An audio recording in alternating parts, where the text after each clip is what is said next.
돈을 받으러 가는 사람들, 요즘엔 받으러 가는 게 더 유행입니다. 그리고 그걸 전달하는 사람들, 그걸 또 환전하는 사람들, 그리고 또 그걸 송금하는 사람들이 이 일인 줄 모르고 하는 사람들도 많아요.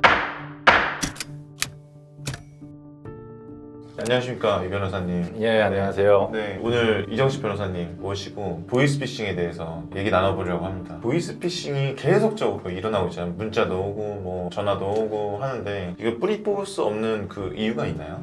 이게 지금 안타깝게도 대한민국에서 너무 보편적이라고 표현할 정도로 많이 일어나고 있는 범죄죠. 그래서 수사기관뿐만이 아니고 금융당국이라든지 정부기관이라든지 사법부까지도 신경을 많이 쓰고 있는 사건인데, 이 사건의 문제가 뭐냐면은 상책들, 그러니까 주범들이 대부분 이제 한국에 없습니다. 중국에 있거나 아니면 동남아시아 국가에 있거나, 그러다 보니까 주범들이 잡히질 않아요. 못 잡나요? 잡을 수는 있는데 수사력이 거기까지 미치지 못하는 거죠. 주범을 알아야지 잡는데, 네. 알아야지 중국이든 어디든 갈 거 아니에요. 네. 잡으러 갈 수가 없는 겁니다.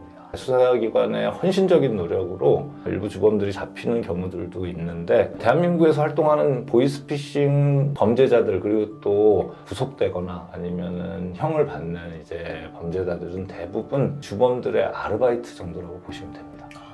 보이스피싱의 구조가 어떻게 되나요? 최근에 보이스라는 영화가 있긴 했어요. 거기서 보시면은 제가 얘기한 주범들이 중국에 사무실을 차리고 있거든요. 그리고 그 주범들 외에 그분들을 주로 이제 상책이라고 부릅니다. 상부책이라는 건데, 근데 대한민국에 실제로 피해자들한테 돈을 받아서 전달하는 운반책이나 전달책이라고 하고요. 그리고 그걸 이제 환전하는 환전책이라고 합니다. 또 그 돈을 인출하거나 송금하는 인출책, 송금책, 이렇게 구분을 합니다. 보이스피싱 피의자 중에 좀 억울한 케이스도 있다고 들었는데 어떤 케이스인가요? 보이스피싱이다 그러면은 죄명이 사기죄예요. 사기죄 공범들이거든요, 다. 그러니까 금전을 편취할 의사로 타인을 기망해서 편취를 하는 거지. 흔히 대출을 유도한다든지 아니면 해킹을 한다든지 아니면은 여기가 서울중앙지검이다 연락이 와서 돈을 송금하라 한다든지 아니면 목소리도 굉장히 네, 검사 같으시고 심지어는 신분증도 보여주는 경우가 있어요. 네. 그런 사건들도 있는데, 그렇게 해서 주범들이 이제 전화 연락이든 아니면은 문자 메시지든 아니면 SNS상의 어떤 행동들을 해서 피해자가 일단 속잖아요. 그러면은 거기서 이제 돈을 받으러 가는 사람들, 요즘엔 받으러 가는 게 더 유행입니다. 그리고 또 그걸 전달하는 사람들, 그걸 또 환전하는 사람들,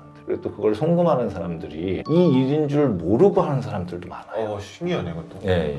그 피의자들 중에 다수는 이 일이 보이스피싱과 관련이 없는 일이라고 생각하고서 저한테 오신 의뢰인 중에는 몇 번이고 물어봤다. 보이스피싱 아니냐 혹시? 응? 보이스피싱이면 안 한다. 이런 얘기까지 했는데도 불구하고 이 일을 하신 분도 있고, 그분은 어쨌든 보이스피싱이라는 걸 인지하는 정도가 됐었던 분이잖아요.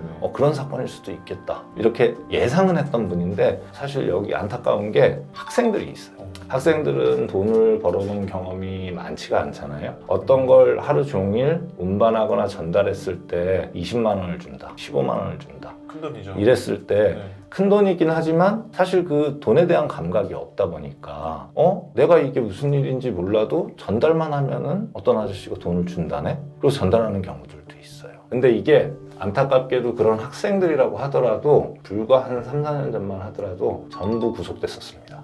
보이스피싱과 연루된 운반책이나 전달책, 인출책들 다 구속이 원칙이었거든요, 구속 수사가. 현재는 근데 변호사님들도 노력을 많이 하셨고요. 그리고 또 수사기관도, 법원도 어떤 표현을 썼었냐면 용역도 보이스피싱을 당했다. 그러니까 피해자는 금전을 보이스피싱 당한 거잖아요.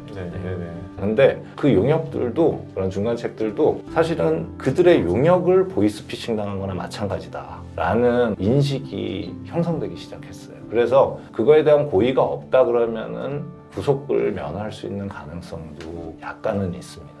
그러니까 한마디로 피의자도 피해자일 수 있는 상황이네요. 그렇죠. 피의자도 사실은 그 돈 20만 원 받고 3천만 원 날라줬는데, 혹은 5천만 원 날라줬는데 징역 6월 받거든요. 막 20만 원, 30만 원의 대가가 너무 크잖아요. 그래서 제가 변론한 사건들 중에서도 그렇게 억울하신 분들이 좀 있었어요. 저번에 들었을 때 지능적으로도 좀 그렇죠.